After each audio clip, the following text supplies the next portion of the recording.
This Thursday we gather for a Tenebrae service that looks and feels a little bit different to what we used to. We're not gathered in a sanctuary where everything is perfect and where we just have candles all over the place, and we gathered in our homes where each one of us are invited to go on a journey this Holy Thursday. So I encourage you perhaps to get your 7 candles ready as you journey with me for the service of Tenebrae, the service of the shadows. And just how we participate tonight is to go with Jesus on a journey from the upper room all the way to the cross. I'll share some readings with you. There'll be moments of silence where we just get to reflect on what was Jesus thinking, what was he feeling in these moments, what were his disciples speaking about, what were they feeling as they looked at Jesus, who was betrayed and taken on this journey. And so as we go through the scripture, we just pause for a moment and we put out a candle until we are surrounded by darkness. And you may be asking, what's the significance of that? Well, the darkness creeps in and it symbolizes the sin of the world that just begins to move in as Jesus is led to the cross. But we know that there's a resurrection story beyond the darkness that creeps in. Maybe you want to know, well, what's the story behind Tenebrae anyway? Well, Tenebrae is a Latin word for shadow, the service of the shadows. And churches since the 4th century have been celebrating and gathering for Tenebrae services around the world.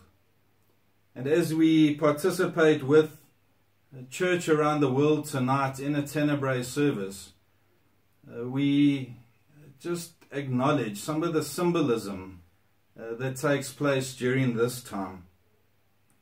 We put out the candles just as a symbol of the fading devotion of the disciples who just weakened as sin crept into the world.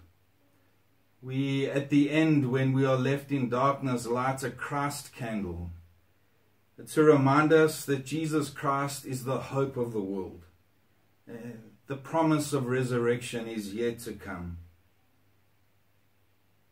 And as we get to the end of our journey, we are left just to contemplate in silence of the crucifixion moment, where Jesus died, where Jesus, the Son of God, was dead. And so to start our time together tonight, I want to just set the scene. We find ourselves in the upper room, and there is a rich aroma of roast lamb and baked unleavened bread, the smell of gravy with herbs and cooked with red wine that fills the air in the upper room. The disciples come in and they're shuffling around and perhaps a bit of banter. And they begin to make themselves ready to just sit around the table and move cushions around and find a comfy position as they all take their place. But then Jesus walks in and he takes off his outer garment. And as he does this, the banter disappears out of the upper room. There is silence. And his friends, the disciples, just look at him. What is he doing now, they wonder. And Jesus moves closer. He moves closer to each one of them and looks at them in their eyes. These eyes that are filled with love. And he washes their feet. He washes every single one of them's feet. And he says these words to them. He says, now that I have washed your feet, you should wash the feet of others. And with that, he puts his outer garment back on. And he joins his friends around the table for a meal. And he blesses the meal and he shares the meal. And as he does it, he takes bread and he breaks the bread. And as he breaks the bread, he says, "This is my body given for you. Do this in remembrance of me." And then he takes the cup of wine and he holds it and he lifts the cup. And as he lifts the cup, he says, this cup is a new covenant in my blood. And this is my blood that is poured out for you. And I'm sure in that moment his friends and the disciples had no idea what he was talking about. And then he says these words. He says, "But here at this table where we share a meal, sitting among us as a friend, is the man who will betray me. For it has been determined that the Son of Man must die. But what sorrow awaits the one who betrays him." Judas ate of the bread, and he drank of the wine, and he disappeared into the darkness. And so as we find ourselves with Jesus and the disciples in the upper room, I invite you now just to pause for a moment and light your 7 candles with me. The Garden of Gethsemane, Luke 22, verse 39 to 46. Then, accompanied by the disciples, Jesus left the upstairs room and went as usual to the Mount of Olives. There he told them, "Pray that you will not give in to temptation." And then he walked away about a stone's throw, and he knelt down and he prayed. He said, "Father, if you are willing, please take this cup of suffering away from me. Yet I want your will to be done, not mine." Then an angel from heaven appeared and strengthened him. And then he prayed more fervently, and he was in such agony of spirit that his sweat fell to the ground like great drops of blood. At last he stood up again and returned to the disciples, only to find them asleep, exhausted from grief. "Why are you sleeping?" he asked them. "Get up and pray, so that you will not give in to temptation."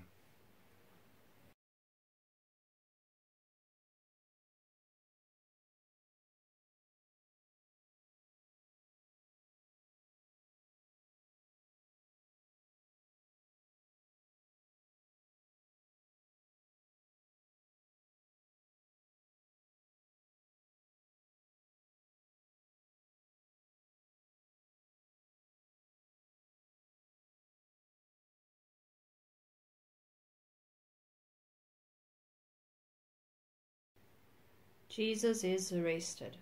Luke 22:47 to 53. While he was still speaking, a crowd came up, and the man who was called Judas, one of the 12, was leading them. He approached Jesus to kiss him, but Jesus asked him, "Judas, are you betraying the Son of Man with a kiss?" When Jesus' followers saw what was going to happen, they said, "Lord, should we strike with our swords?" And one of them struck the servant of the high priest, cutting off his right ear. But Jesus answered, "No more of this." And he touched the man's ear and healed him. Then Jesus said to the chief priests, the officers of the temple guard, and the elders who had come for him, "Am I leading a rebellion, that you have come with swords and clubs? Every day I was with you in the temple courts, and you did not lay a hand on me. But this is your hour, when darkness reigns."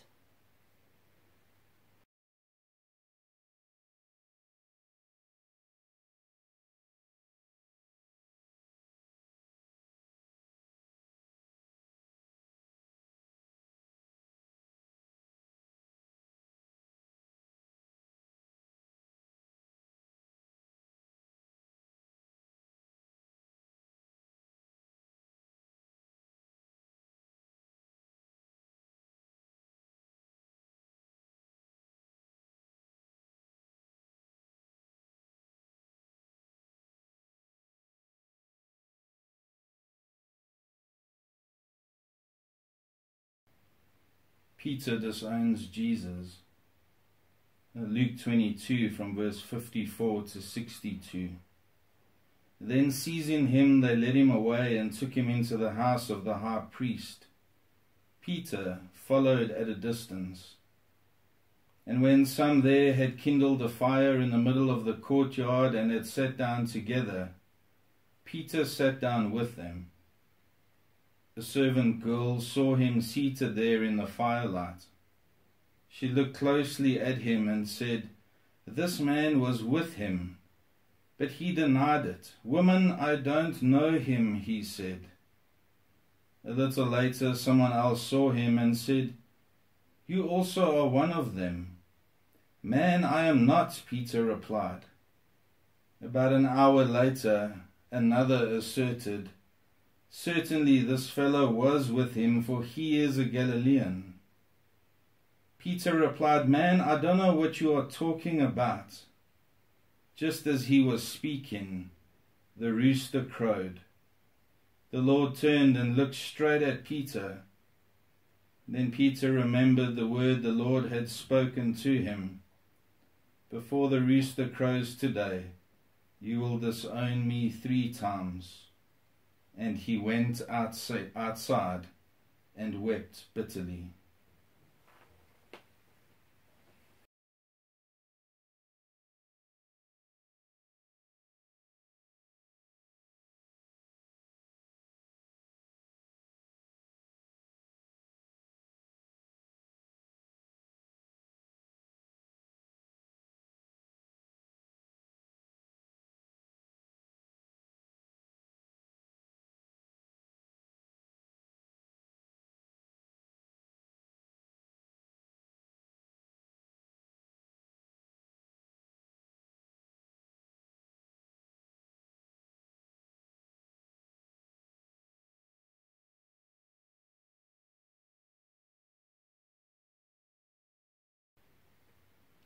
Jesus stands before Pilate and Herod.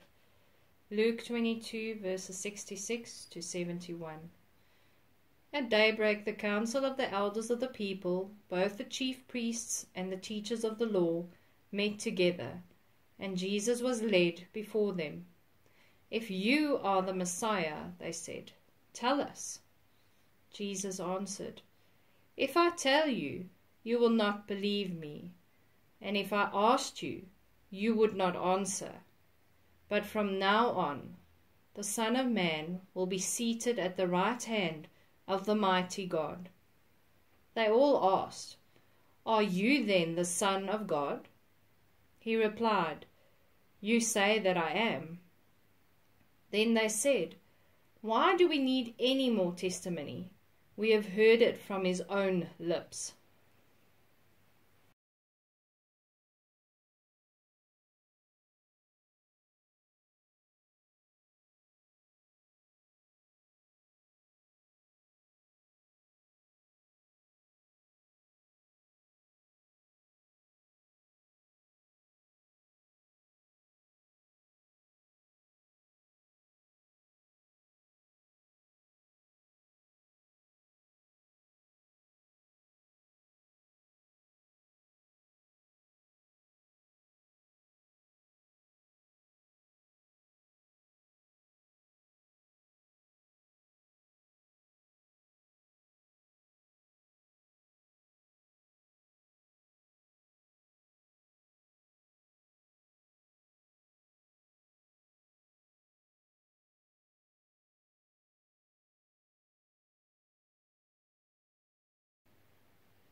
Jesus is sentenced.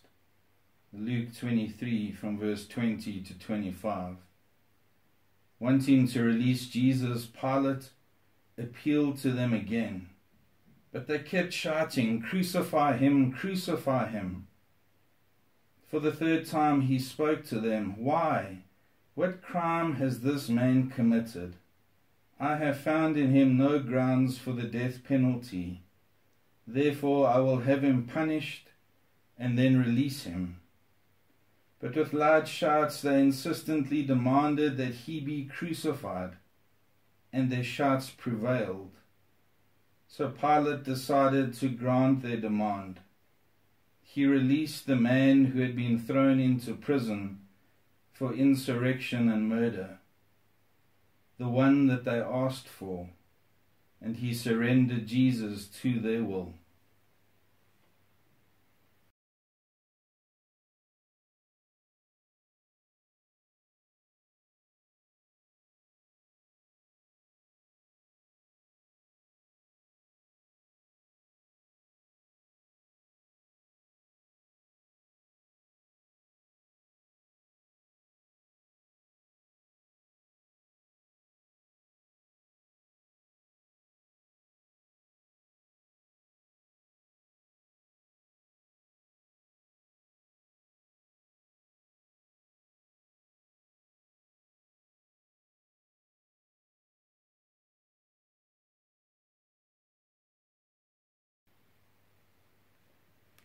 Jesus is crucified.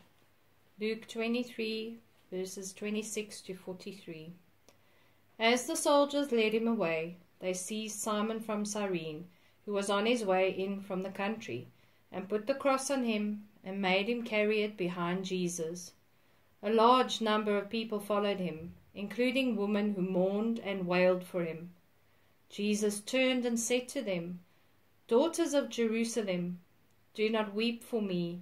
Weep for yourselves and for your children. For the time will come when you will say, 'Blessed are the childless women, the wombs that never bore, and the breasts that never nursed.' Then they will say to the mountains, 'Fall on us,' and to the hills, 'Cover us.' For if people do these things when the tree is green, what will happen when it is dry?" 2 other men, both criminals, were also led out with him to be executed. When they came to the place called the Skull, they crucified him there, along with the criminals, one on his right, the other on his left. Jesus said, "Father, forgive them, for they do not know what they are doing." And they divided up his clothes by casting lots. The people stood watching, and the rulers even sneered at him. They said, "He saved others. Let him save himself if he is God's Messiah, the chosen one." The soldiers also came up and mocked him. They offered him wine vinegar and said, "If you are the king of the Jews, save yourself." There was a written notice above him which read, "This is the king of the Jews." One of the criminals who hung there hurled insults at him. "Aren't you the Messiah? Save yourself and us." But the other criminal rebuked him. "Don't you fear God," he said, "since you are under the same sentence. We are punished justly, for we are getting what our deeds deserve. But this man has done nothing wrong." Then he said, "Jesus, remember me when you come into your kingdom." Jesus answered him, "Truly I tell you, today you will be with me in paradise."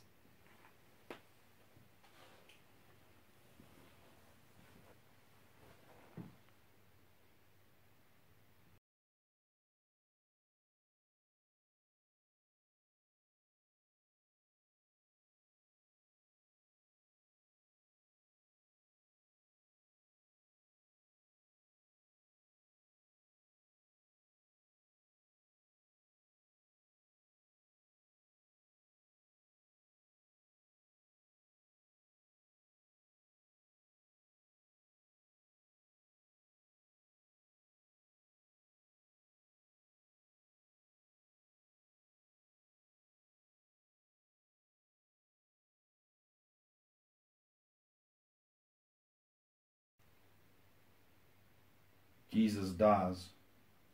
Luke 23 from 44 to 46. It was now about noon, and darkness came over the whole land until 3 in the afternoon. And the curtain of the temple was torn in two. Jesus called out with a loud voice, "Father, into your hands I commit my spirit." And when he had said this, he breathed his last.